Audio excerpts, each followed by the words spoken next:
समस्याओं को लेकर के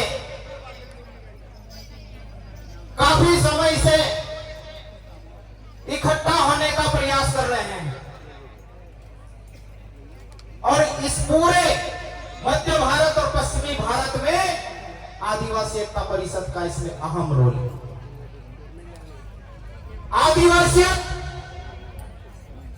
आदिवासी संस्कृति, आदिवासी इतिहास, अस्तित्व, अस्मिता, हमारे महापुरुष, हमारा स्वाभिमान, ये जितने भी शब्द हैं उसकी जानकारी इस इलाके में आदिवासी एकता परिषद की बदौलत आई है।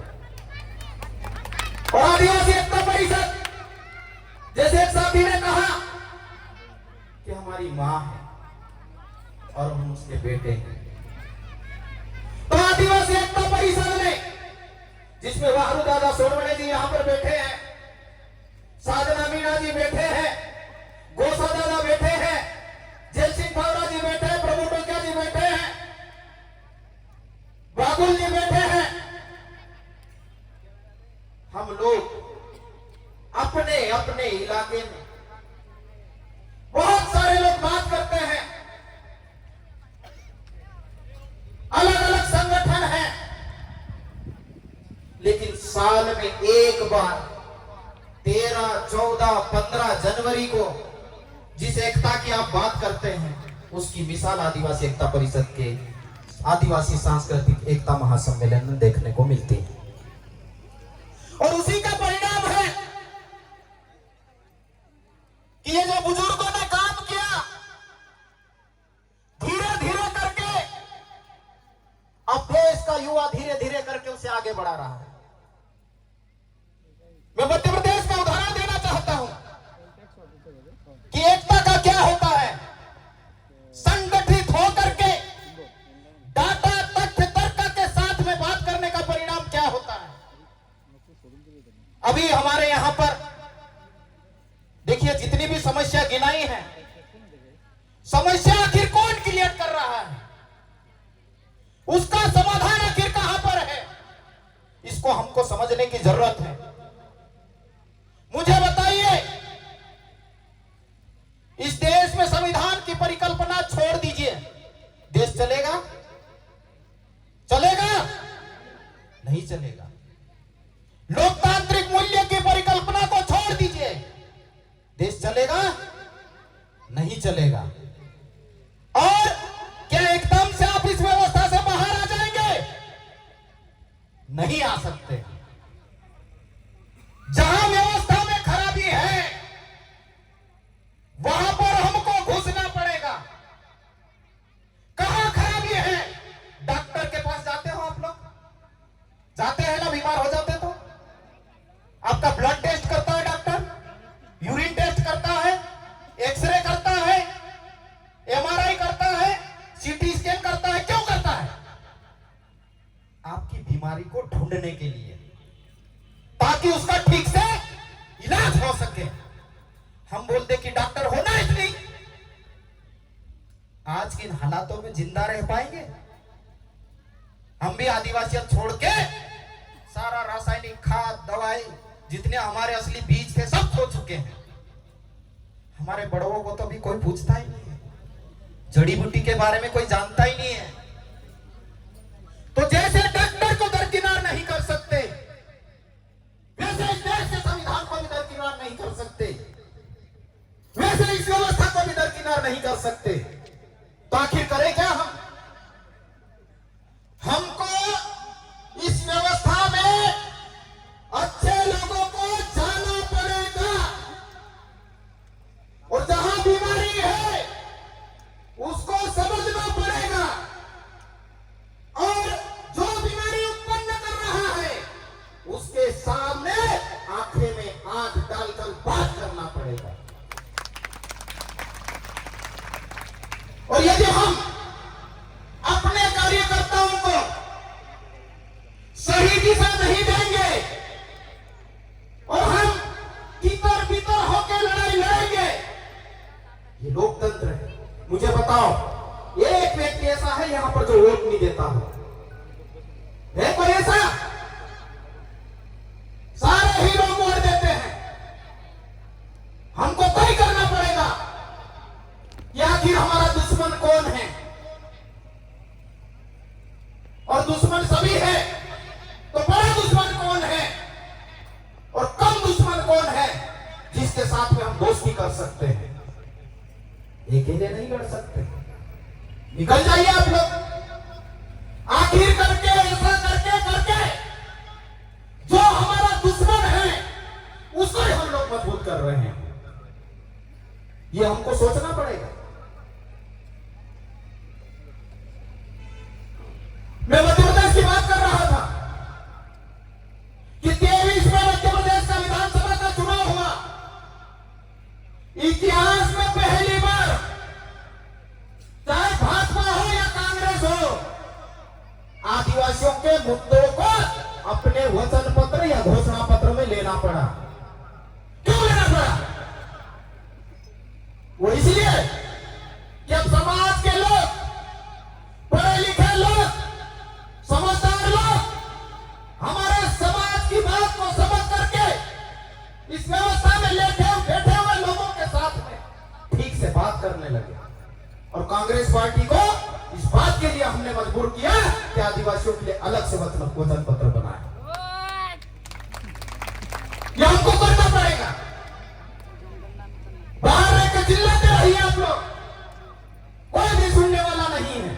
अभी मैं यहां बोल रहा हूं, ठीक है, मोबाइल वाले रिकॉर्ड कर रहे होंगे, मेरी बात इतिहास में आएगी नहीं आएगी, लेकिन यही बात में यदि आपका आमदार होता और आपके विधानसभा में जाके बोलता तो एक एक शब्द को रिकॉर्ड किया जाता।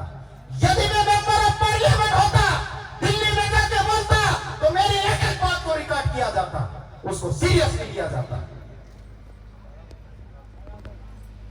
तो हम लोगों को विचार करना होगा। संविधान को दरकिनार नहीं कर सकते, वोट देने से मना नहीं कर सकते। आप दो या मत दो, यहां कोई मात्रा निश्चित नहीं, प्रतिशत निश्चित नहीं है। कितने प्रतिशत लोग वोट नहीं देंगे तो चुनाव निरस्त कर देंगे। आप मत दीजिए वोट, ये व्यवस्था चलेगी। तो फिर क्या करना होगा? हमको व्यवस्था में घुसना होगा। आंदोलन चलेगा, ये प्रक्रिया का हिस्सा है, लेकिन प्रशासनिक प्रक्रिया में भी अच्छे लोगों को जाना पड़ेगा, अच्छे लोगों को भेजना पड़ेगा, और राजनीतिक प्रक्रिया में भी अच्छे लोगों को जाना पड़ेगा, अच्छे लोगों को भेजना पड़ेगा। हम लोगों को कोई पागल कुत्ते ने नहीं काटा। मैं सेल टैक्स ऑफिसर था, सब लोग जानते लगभग, लेकिन नौकरी छोड़ के आया हूं मैं। बहुत सारे लोगों को चपरासी की नौकरी नहीं मिलती है। क्यों आया फिर? सिर्फ पद ले लेना, राजनीति कर लेना, वाहवाही लूट लेना, फोटो खींचना, इसका शौक नहीं है। ऐसे फोटो तो रोज खींच सकते हैं, लेकिन नहीं, जहां बीमारी है वहां जाना है, वहां जाकर चोट करना है। ये बात भी अब हमको करना पड़ेगा।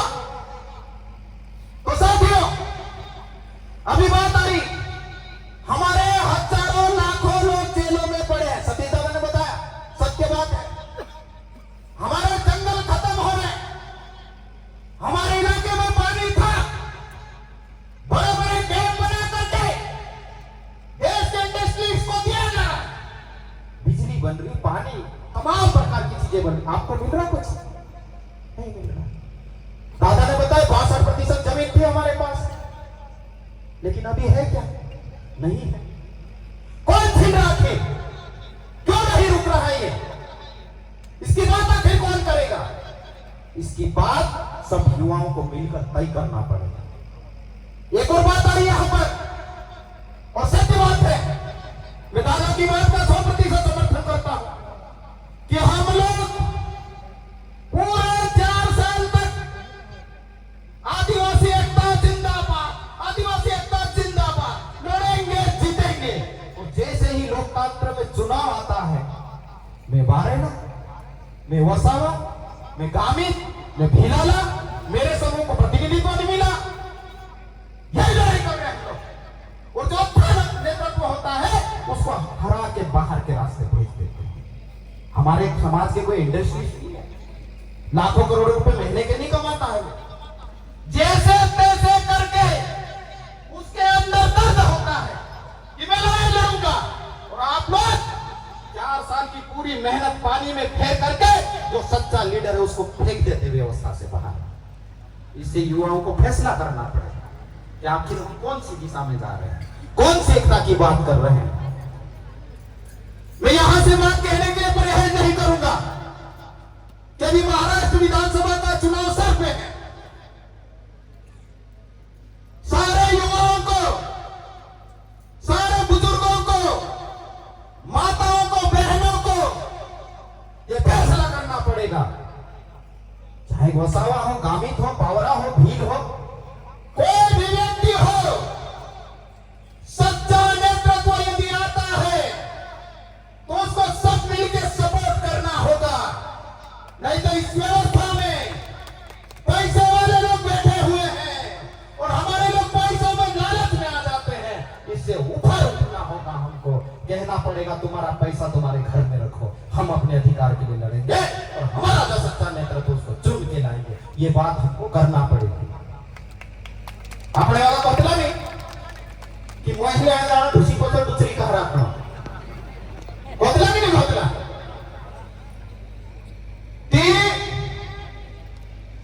यह समय आने वाली है, आज अधिकार है तो अधिकार को से लेता हूं, अधिकार के लिए लड़ना पड़ेगा मेरे भाइयों।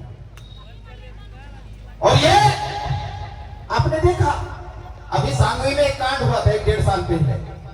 कितने लोगों को मालूम है? हाथ ऊंचा करे जरा, सबको मालूम है क्या हुआ था। हमारे महापुरुषों की फोटो फाड़ के फेंक दी गई थी सती दादा, और उसको लेकर आंदोलन हुआ। तो आंदोलन में यहां का आमदार बोलते हैं ना, यहां का विधायक मिलने किससे जाता है? जो फोटो फाड़ देता उससे, कि ये फोटो फाड़ के फाड़ने वालों को रोक रहे थे उससे मिलने जाता है। किससे मिलने जाता है? तो हम लोगों को तय करना पड़ेगा आखिर हमारे समाज के साथ में कौन खड़ा है और कौन नहीं खड़ा है। आखिर 50 साल देश में एक विचारधारा राज कर रही थी और अभी 14 साल हुई इस देश पे राज करते हुए विचारधारा को। किसने ज्यादा नुकसान किया ये हमको तय करना ही पड़ेगा, नहीं तो ऐसे ही चलता रहेगा जैसे अभी तक चलता आया है।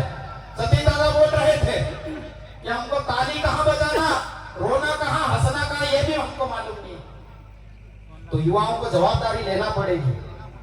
सर पे पगड़ी बांधो मेरे जैसे, टोपी पहनो, निकलो तो बंद बांध करके घर से। जहां लड़ाई होगी वहां लड़ेंगे, मरने से डरेंगे नहीं, रुकेंगे नहीं, झुकेंगे नहीं और बिकेंगे भी नहीं। ये कसम युवाओं को खाना पड़ेगी। आप लोगों ने किया है, करके दिखाया है, उसको दोहराने की जरूरत है। और दूसरी चीज, आपके इलाके में अभी लोकसभा का इलेक्शन हुआ, कौन सी विचारधारा को कितने वोट मिले, यहां से कौन हारा कौन जीता, कौन सी इलाके में ज्यादा नुकसान हुआ, ये रिसर्च चल रहा है। अकॉर्डिंग डेट काम किया जाएगा आपके इलाके का। तो आपको समझना होगा, समझ के आगे बढ़ना होगा। मैं सबसे अपील करता हूं, यहाँ रमेश बाबा जी बैठे हैं, मनोज पावरा जी हैं, रंजना ताई है, एक महिला होने के बावजूद भी इतने समय से इस इलाके में आंदोलन की अलग जगह है। और मेरे जैसे, मैं भी शासकीय सेवक था, शासकीय सेवा में रहते हुए समाज का काम करना आग पे चलने से कम नहीं होता है, कांटों पे चलने से कम नहीं होता है। उसके बावजूद वो रास्ता बदलता नहीं आदमी, वो कैसा होता है, इसको हमको समझने की जरूरत है। तो साथियों, आखिरी बात कहेंगे, मैं अपनी बात को खत्म करूंगा।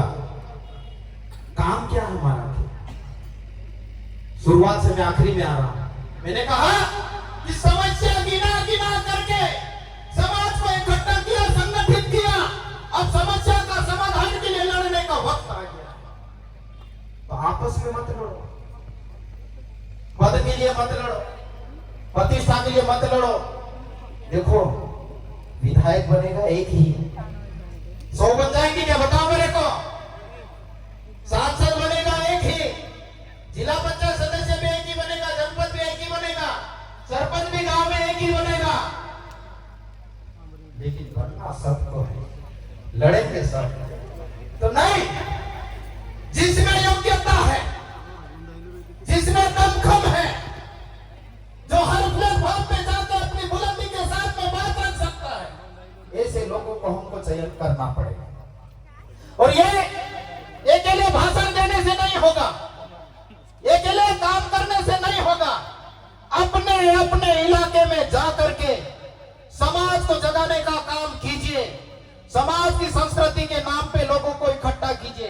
दादा ने कहा कि पूरे भारतवर्ष, इतना ही नहीं पूरी दुनिया के आदिवासी समाज की संस्कृति एक है, तो फिर हम अलग क्यों? दूसरी तो बात है, भारत के परिप्रेक्ष्य में यदि बात करते हैं तो देश का संविधान एक कि अनेक है। वो बात अलग है कि एक विचारधारा इस संविधान को खत्म करने की बात कर रही है। वो बात अलग है कि इस देश में एक समाज, एक विचारधारा पंथ के नाम पे, धर्म के नाम पे, जाति के नाम पे समाज को बांटने का काम कर रही है। लेकिन देश का संविधान एक है। और इस देश के संविधान में चाहे भील हो, बारेला हो, पावरा हो, गामित हो, वसावा हो, गोंड हो, सबके लिए इस देश के संविधान में प्रोविजन एक जैसे, पर उसमें भी अभी सेंध लगाने का प्रयास किया जा रहा है। एक सुप्रीम कोर्ट का जजमेंट आया, आप लोगों को जानकारी है? वर्गीकरण वाला, कोटे के अंदर कोटा, ये क्या है? ये आपको बांटने की एक राजनीति है। और वह सत्ता दे रहे कि नहीं कर सकते, इसलिए माननीय सुप्रीम कोर्ट का सहारा लेकर इस देश में षड्यंत्र को रच रहे हैं। तो जब देश के संविधान में हमारे अधिकार है, हमारी संस्कृति है, हमारे बचाने का वाद्य यंत्र छोटा बड़ा हो सकता लेकिन एक जैसा ही है, पतला मोटा हो सकता लेकिन एक जैसा ही है, धुन एक जैसी है, बोली अलग हो सकती है लेकिन गाने का राग एक ही है, आपका नाचने का जो पैर उठाने का तरीका है पूरे देश नहीं पूरी दुनिया में एक जैसा है। तो सब कुछ एक जैसा है। मुझे बताओ, दुनिया के किसी भी कोने में चले जाओ, आदिवासी झाड़ को पूजता है या नहीं पूजता है? पूजन करता है कि नहीं करता? अनाज की पूजा करता है या नहीं करता है? पानी की पूजा करता है नहीं करता? धरती की पूजा करता नहीं करता? सूरज की पूजा करता नहीं करता? चांद की पूजा करता नहीं करता? सारी दुनिया के आदिवासी यही करते हैं, तो फिर हम अलग क्यों? तो इसीलिए सब छोड़ो और देश के आदिवासी एक हो। मैंने जो नारा दिया कि भारत देश के आदिवासी एक हो, उसके पीछे अर्थ है, गूढ़ रहस्य। और जितने भी हमारे बीच में बांटने वाले लोग आते हैं, उनको कहो कान पकड़ करके कि बांटने की राजनीति बंद करो। समाज का युवक युवती जाग चुके हैं, नहीं तो उल्टे पैर पीछे भगाएंगे। ये बात हमको कहना पड़ेगा।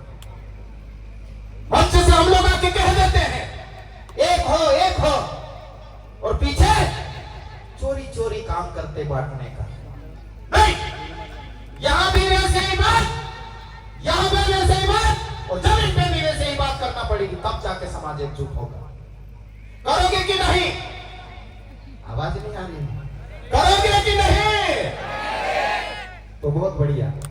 तो मैं आखिरी बात विनती कर रहा हूं आप लोगों से हाथ जोड़ के कि आप आने वाले समय के लिए तैयार हो जाइए, क्योंकि यदि आपस में लड़ते रहेंगे तो समाज खत्म हो जाएगा। आपकी संस्कृति भी खत्म होगी, आपका इतिहास भी खत्म होगा, आपके जंगल, जमीन, पानी, जितना जल जंगल कुड़ित है, अमृत है, सिर्फ नारा रहता है। तिमार बहनिया समझ में आवे कि नहीं आवे? तुम कहते कि हिंदी नहीं समझ में आवे? आवे ने आका समझदार बहनिया से तुम रजना ताई ने आखा बेले इना समाज का जे वाचाने जवाबदारी तुमरे पर छे मार बहनिया। माणसे ते काही बी गप्पा जातला बाया एक जागे होता तर तो के विश्वास छे कि तुम पहली पाठशाला छे अपना समाज ते अपना घर में जन्म लेने वाला पीढ़िया का छे लोड़ाकू बनावो जसा जो फोटो लागी રહ્યા કે નહીં તે આખા માણસે કલ્પના કરે સમાજનો ઉદ્ધાર રહેના જોઈએ સમાજ ગુલામ છે સમાજ આઝાદ રહેના જોઈએ લડાઈ લડના જોઈએ બાકી આખા કોઈ બિરસો મોટો બનના જોઈએ તોકે ભીલ બનના જોઈએ બાકી આપણું शुरू ते बार भण है बार नौकरी कर है मोटू नेता बन है तीसरा काम बताओ शाखा तो ऐसा सोचिए एक उदाहरण देखा दो मैं सौंदर्य एक मोटलो तो में देता कभी अलको कोतला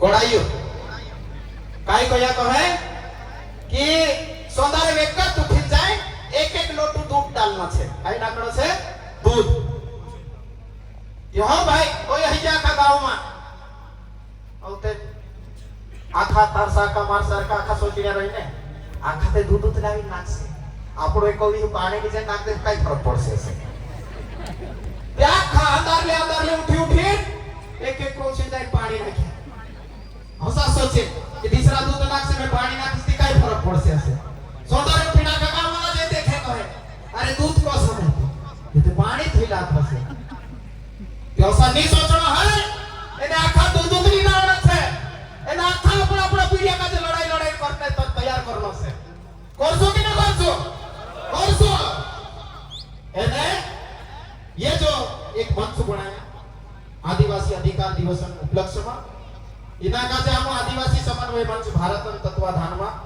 2016 में मनावने चालू करला यानी हिमेत में कालो हिमाचल प्रदेश को लूटे नहीं है चा साथे पहली का मित्र यहाँ इंदौर में एकठाईला ती 9 राज्य में एकठाईला बाकी आज 17 राज्य माणसे एकठाईया चा साथे यानी वारु माणसे एकठाईया पूरे भारत देश माणसे कोइया कि आदिवासी माणसे सब एकठाईया ती यहाँ वाला माणसे चिंता झोन करता तुम वो लड़ाई लड़ो आपके साथ में पूरे भारत देश के आदिवासी लोग हैं कहीं कोई दिक्कत आए तो याद करो और हम तो आपके पड़ोसी है सेंधवा में रहते हैं आप याद करोगे 1 घंटे में हम आपके पास में हाजिर हो जाएंगे और मैं तो सब कुछ छोड़ के आया हूं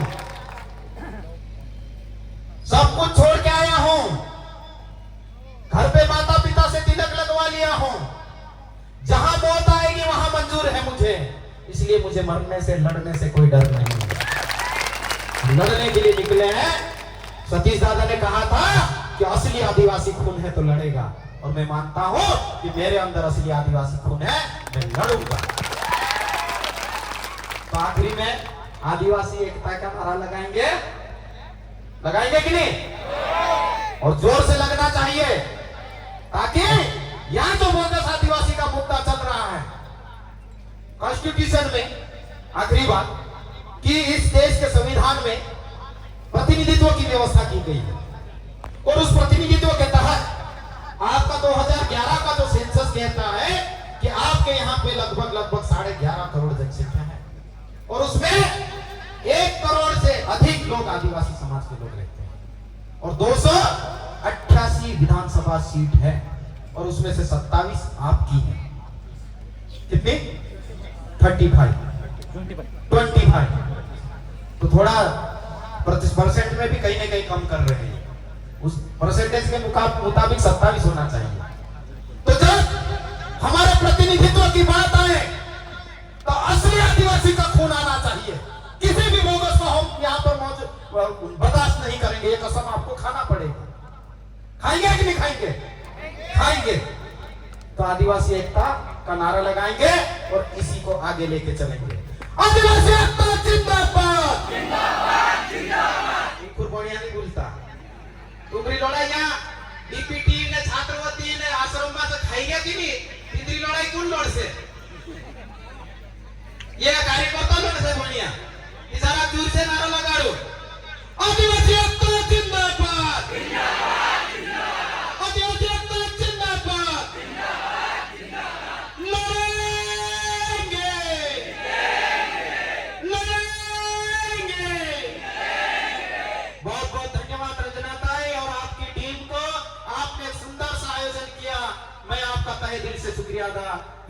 सकता हूँ और मुझे इतने सारे लोगों से मिलने का, बातचीत करने का अवसर दिया। मैं आजीवन आपका शुक्रगुजार रहूंगा। धन्यवाद।